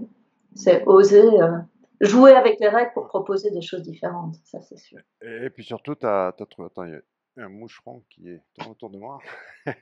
Il y a un truc qui est intéressant, c'est que justement, tu as adopté cette formule hybride où il y a quand même une interaction, et je crois que c'est ça qui fait la différence, euh, plutôt que juste acheter de l'information et après se débrouiller avec. Moi, je vois carrément l'impact sur la formation en cocon sémantique où c'était juste à télécharger et la version atelier, quoi. Enfin, c'est le Mhm. jour et la nuit. Oui. Où je fais, comme tu fais là, un retour individuel, etc. C'est. Non, c'est bien. Et puis, ce que tu fais là, d'essayer de fédérer, euh, parce que ben, là aussi, quand je vois le désastre que ça a été du point de vue SEO, avec une certaine association en particulier dont tu as peut-être entendu parler. Non. Et je continue d'en parler parce que ben, les gens veulent du sang, ils veulent que je vois bien les scores quand je fais des trucs là-dessus. Ça va être compliqué avec les distances. Mais voilà, non, ils veulent, faut, faut un peu de drama, quoi. Drama frog, on dit en anglais. Il y en a Donc, beaucoup en rédaction web aussi, hein. Mais là, on a un groupe sur Facebook où vraiment c'est calme, c'est ouais, posé, enfin voilà. Et on n'est pas là, enfin, on n'est pas là pour se démolir les uns les autres, même si on est concurrents, hein, faut pas se le cacher. Mais voilà, on n'est pas là pour se démolir. Et au contraire, si on avance tous vers le même but, qui est de vivre correctement de notre travail et de redorer un petit peu le blason de la rédaction web, eh ben c'est tout bénef pour tout le monde. Donc, c'est surtout que ça te ressemble un peu, c'est ça qui est bien. C'est que tu le fais à, comme je dis, différents bars, différentes ambiances. oui. Et Mhm. c'est ça où je ne peux que te féliciter et vraiment, ça me fait énormément plaisir de t'avoir vu évoluer et de voir où tu en es arrivé parce que maintenant, enfin, je veux dire, le succès est programmé. C'est même plus une question de est-ce que tu vas y arriver ou pas. C'est juste toi, jusqu'où tu as envie de pousser le truc. Voilà. Mais ça y est, la partie la plus difficile est derrière toi. Mhm. Là maintenant, ça va devenir que de plus en plus facile et toujours plus de choix, toujours plus d'ouverture. Et même si on imagine que tu mis un petit coup d'accélérateur et que au lieu de 3 à 4 ans, tu aurais fait en de J'aurais 2 dit. ans, tu te rends compte, qu'est-ce que c'est 2 ans? Ça passe si vite. Euh, Mhm. non, vous n'avez pas besoin de le faire en 3 mois en mode machine infernale d'armes de destruction massive comme je fais moi, quoi, en envahissant le web et tout ça. Mais aussi, j'ai une sacrée expérience, j'ai une sacrée machine de guerre derrière et des moyens et tout ça. Il faut garder le Après, souffle aussi sur la durée, hein. Ça demande quand même pas mal d'énergie. Et il y a quand même le travail de production, parce que des fois on me dit, mais pourquoi tu rédiges encore? Mais c'est mon métier. Et je me vois très mal accompagner des gens pour apprendre vraiment ce métier-là sans ne plus du tout pratiquer, parce que c'est quand même un métier qui évolue beaucoup, avec des modes. avec des nouvelles techniques qui apparaissent, des choses à essayer qu'on voit dans un autre pays et tout ça. Donc, si on n'est plus vraiment dans cette pratique, je pense qu'on loupe quelque chose quand même. Alors, pour la production client, c'est sûr que là, c'est au jour le jour, semaine après semaine, etc.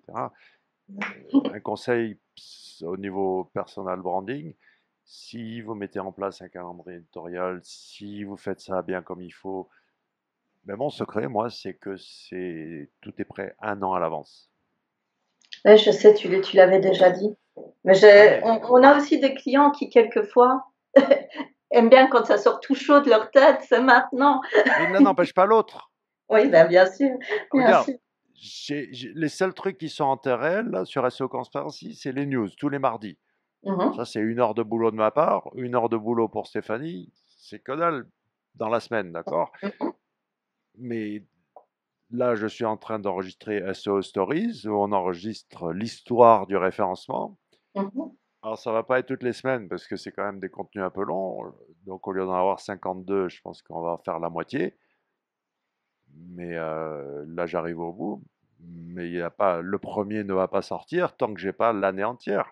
Et les contenus du lundi, le myth-busting avec Dixon Jones, ça c'est tourné depuis des mois et des mois, quoi.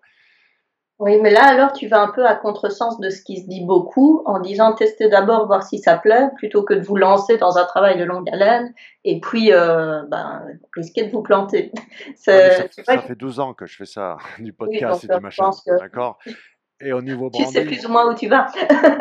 ben, un petit peu, c'est-à-dire que c'est ça aussi. Regarde, tiens, Bootcamp, c'est l'exemple. Comment vous trouvez, vous regardez ce ce qu'il y a autour de vous et vous arrivez à trouver l'encoche dans le cube parfait. Bootcamp SEO, j'ai regardé autour de moi, j'ai dit tout le monde apprend à faire du référencement, il n'y a personne qui apprend à devenir référenceur. Mhm. Bah, je Ok, me ben je souviens vais que faire ça. quand je t'avais contacté pour intégrer le bootcamp, bah, tu m'avais dit ça va pas être forcément pour toi. Donc, t'as pas essayé vraiment. Je me souviens que tu m'avais dit je te conseille une autre formation avec le lien et tout ça. Je dis mais il se prend pour qui lui quand même? Il est en train de m'éjecter. Et je dis non non, je viens chez toi. Mais Moi regarde, j'aime bien ça. pareil avec SEO Conspiracy. Il faut quand même être gonflé en 2020 pour dire je vais faire ma place du point de vue branding dans le SEO sur le plan international. C'est pas parce que je suis connu en France que c'est gagné pour moi sur le plan international. Je suis que dalle dans l'échelle de valeur des SEO internationaux. C'est pas, oui, je suis juge, je suis connu de l'élite SEO, mais ça compte pas. Qu'est-ce que j'ai fait? Il y a une tarte là, avec la moitié des gens qui sont pro Google, qui vont croire au message de propagande Google, et l'autre moitié qui vont pas le croire. Du point de vue des SEO qui ouvrent leur bouche en public, il y a ceux qui vont être carrément affichés pro Google, copains avec les Googleurs. Il y a ceux qui n'adhèrent pas au message de Google, mais qui la ferment, ou alors qui vont l'ouvrir à demi-mot. Et il y a Mhm. moi, tout seul, qui vais prendre la moitié de la tarte, Ouais. à avoir un message cohérent, persistant, à dire la vérité sur ce que les autres ne veulent pas dire. Tu veux acheter du lien, je t'explique comment acheter du lien. Tu veux tout, d'accord? Je ne vois pas pourquoi on devrait cacher l'information aux gens Mhm. et leur faire croire en plus, ceux qui sont pro Google, bien souvent, ils font aussi les mêmes trucs que les autres par derrière, donc c'est super Ouais, bien hypocrite. sûr. Mhm. Et, et c'est tout. Pourquoi on ne peut pas parler de Black Hat? Pourquoi on ne peut pas parler de tout ça? Sous prétexte que quoi? Vous avez peur de quoi, les gars? J'en sais rien. Mais moi, j'ai pas peur. Et je prends donc la moitié de la tarte, rien que pour moi. Pourtant, je ne peux pas lutter au niveau de la qualité des contenus, de la puissance de feu des contenus qu'ils ont. Les gars, Mhm. ils ont du point de vue production, mais ils ont des moyens démesurés par rapport à moi, quoi. Tu as vu les billets de blog qu'ils font, tu as vu les Ouais. infographies qu'ils font, tu as vu les trucs, je ne peux pas lutter. Par contre, du point de vue C'est branding, c'est- je peux c'est lutter. une grande inspiration.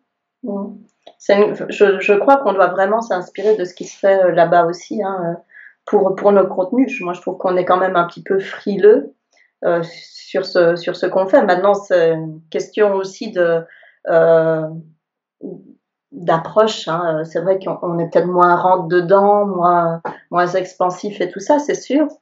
Mais en tout cas, niveau contenu, on a beaucoup à apprendre et à s'inspirer d'eux. D'ailleurs, la plupart des blogs que je suis sont des blogs américains ou anglo-saxons parce que vraiment, ils ont une longueur d'avance depuis longtemps. Ouais. Non, c'est clair, ils ont une puissance de feu, on peut Mmh. pas lutter, donc essayons de faire différent, c'est ça le truc. Oui. Et même au sein de n'importe quelle industrie, surtout là aujourd'hui, s'installer comme rédacteur web, je le conseillerais pas. C'est comme celui qui va s'installer en tant que consultant SEO. Non, aller spécifique, aller du détail au global. Moi, je pense que c'est mieux de s'installer, euh, pourquoi pas copywriter directement, mais simplement, allez, je suis rédacteur web spécialisé pour l'industrie du tourisme. Ça Mhm. me parle plus comme point de départ. Ça n'empêche pas que tu fasses aussi de la rédaction web pour les experts comptables ou qui tu veux, Ouais. d'accord? Mhm. Mais au moins de partir d'un truc, au lieu de partir du global et d'aller dans le détail, non, faites l'inverse. Aujourd'hui, parce qu'on est en 2020 et qu'il y a du bruit et qu'il y a c'est très agité et pour sortir, on doit vous identifier. Même si vous ne le voulez pas, on va vous coller une étiquette. Moi, je suis devenu Monsieur Cocon Sémantique, comme si je savais rien faire d'autre. Euh, que vous le vouliez ou non, on va vous coller une étiquette. Donc définissez-la en amont, cette étiquette, et maîtrisez-la. Mhm. Oui. Euh, parce que même quand on se laisse un peu filer, couler comme ça au gré des envies, euh, au bout d'un moment, oui, tu vas être tagué. Et je me rappelle, c'était pas toi, c'était Morgane qui était folle furieuse parce que tous les autres dans le camp l'appelaient la blogueuse. Ah Mais ouais, c'est non, je ça. suis rédactrice. Je suis pas... Ouais, mais tu allais voir son profil LinkedIn, c'était un profil de blogueuse. Mhm. D'accord, tu donnais une impression de blogueuse. Ou alors une autre rédactrice, ben, enfin je ne vais pas la citer euh, parce que j'ai pas sa permission, mais elle était outrée que on la traite de rédactrice SEO. Ouais, mais l'image que Ok, tu donnes, la perception que tu donnes, c'était c'est ça. de rédactrice SEO. Mhm. Alors change l'image, contrôle la discussion, contrôle cette image. Mhm. Je vous conseillerais pas, et toi certainement pas, d'aller dans les extrêmes où je vais du point de vue branding et de faire les expériences de fou que je fais. Mais quand même, tu commences à avoir ton style affiché, tu commences à avoir cette identité. Et la pire des choses serait que tu tombes à côté et que tu aies du mal à accepter ce qui t'arrive. Est-ce que tu vois qui est Gary Vaynerchuk? Gary V. Absolument pas. Non. Ok, c'est un gars, un Américain, Mhm. qui avait comme ambition de devenir Monsieur Startupping sur les réseaux sociaux et YouTube en particulier. Au Mhm. niveau Zuckerberg, Elon Musk, tu vois. Et il avait l'envergure. Il a été un des premiers investisseurs dans Tumblr, Twitter, Uber. Il a monté des belles boîtes, il a fait des trucs. Donc, il avait la stature pour jouer dans la cour des grands. La réalité fait que il est devenu coach ou en développement, en motivation pour entrepreneurs de 14 ans. Ok. Voilà la réalité de comment il a été perçu et comment on l'a, tu vois, le coach en motivation personnelle pour les jeunes entrepreneurs, bon, si, Mhm. surtout les jeunes, mais pourquoi pas les moins jeunes. Et il l'a avoué, il a mis des années, plus de 3 ans pour accepter ça. Pourquoi? Parce que le truc du développement personnel s'est teinté par les vendeurs de rêves et qu'il Mhm. n'avait pas du tout envie de faire partie de ce monde. Et C'est il a mis ça. des années à l'accepter. Euh, alors que tu es adulé par la foule, que tout le monde te veut, tu es payé jusqu'à 100 000 euros la conférence, et toi tu es misérable parce que c'est pas du tout ce que tu voulais. Donc ça, c'est un des cas les plus extrêmes. Alors Mhm. aujourd'hui, il va bien, et ça y est, il a compris, mais des années où il était torturé, malheureux, parce que c'était pas du tout ce qu'il voulait. C'est pas toujours évident de contrôler son image, et puis on évolue aussi, hein. On évolue, ce dont j'avais envie il y a 5 ans, Ouais. c'est probablement plus ce dont j'ai envie aujourd'hui. Donc je pense que c'est pour beaucoup de monde. Maintenant, mais le problème, c'est que tout ce qu'on dit est forcément toujours là, et, euh, et puis voilà, faut vivre avec, hein. C'est c'est ça, Ce c'est qui une est bien, question. c'est que quand tu... Là, je vois, je viens de naître en anglais avec SEO Conspiracy, et toi, ça fait pas longtemps que tu es né sur Internet non plus. Mhm. Et je vois, par rapport à mon branding en français, où je me traîne ça depuis 2003, où ma footprint, elle est complètement... Enfin, c'est impossible à nettoyer, d'accord, de tout ordonner, tout... Tu as créé des profils dans tous les sens, j'ai même plus les mots de Mhm. passe, j'ai même plus les trucs. Il y a Ah des bah trucs qui sont marqués, qui sont complètement soit faux, soit dépassés, soit... Enfin, bref, c'est le bordellement, c'est tellement rafraîchissant de repartir à neuf avec tout le savoir, avec les ressources, avec tout ça que j'ai aujourd'hui. C'est miraculeux même. C'est même un, ouais, c'est un bol d'air frais, quoi. Et tout ça à ouais. cause de ce foutu Covid qui m'a refoutu au boulot. Parce que sinon, ben, j'étais sur mes skis et sur mon vélo.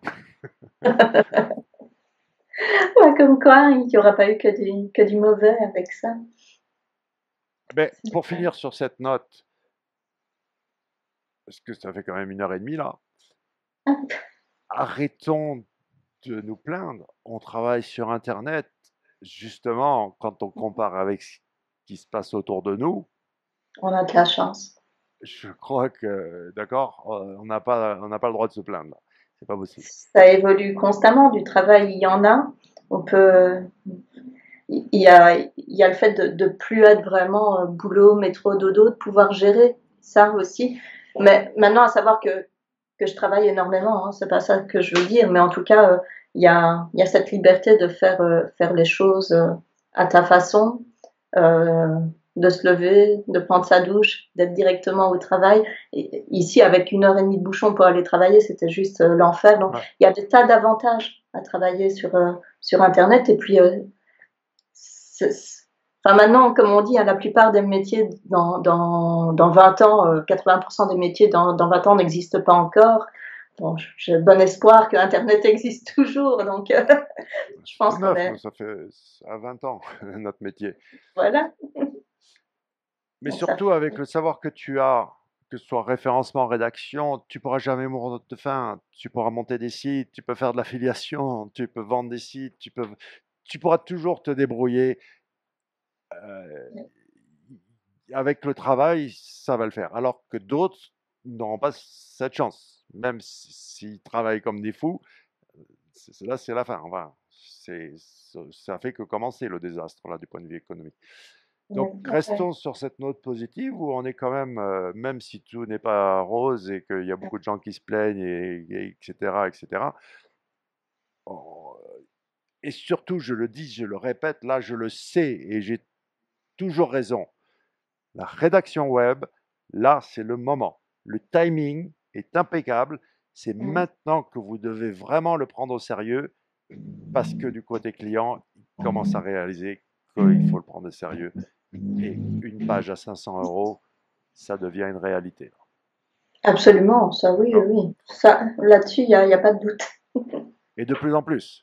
Avant, c'était bon, ah tiens, un client qui veut m'acheter une page de vente, une landing page de 500 balles, c'était exceptionnel. Non, non, là, ça devient la norme. Et comme tu l'as dit tout à l'heure, ça n'empêche pas les pages à 15 ou 20 balles, Non. euh, mais c'est Mais pas que ça, quoi.